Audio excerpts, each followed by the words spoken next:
এক একটা সেজদায় 50টা কোরআনের আয়াত তেলাওয়াত করা যায়, এত লম্বা সময় তিনি সেজদায় থাকতেন। সুবহানাল্লাহ। আর কত দাঁড়িয়ে থাকতেন এটার বলে লাভ নাই। দাঁড়িয়ে থাকতে থাকতে থাকতে থাকতে হাত ধরে যেত, এরপরে হাত ছেড়ে দিতেন, তারপর কোরআন তেলাওয়াত করতেছেন। আবার একটু ভাল লাগলে আবার হাত বাঁধতেন। দাঁড়িয়ে থাকতে থাকতে থাকতে থাকতে হাত্তা তাতাফাত্তারা কদামা, পা দুইটা ফুলে এরকম মোটা হয়ে যেত।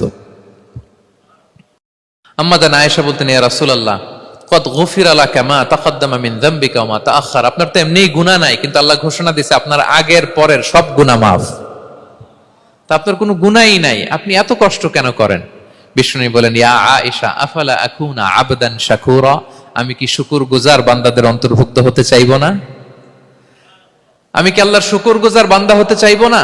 আল্লাহ আমাকে ক্ষমা করেছেন ঠিকই, কিন্তু আমার তো কিছু দায়িত্ব আছে। আমি কি নিজেকে সর্বোচ্চ ভাবে আল্লাহর কাছে পেশ করব না? সারা রাত দাঁড়িয়ে বিষ্ণু সাল্লাল্লাহু আলাইহি ওয়াসাল্লাম এরকম কিয়ামুল লাইল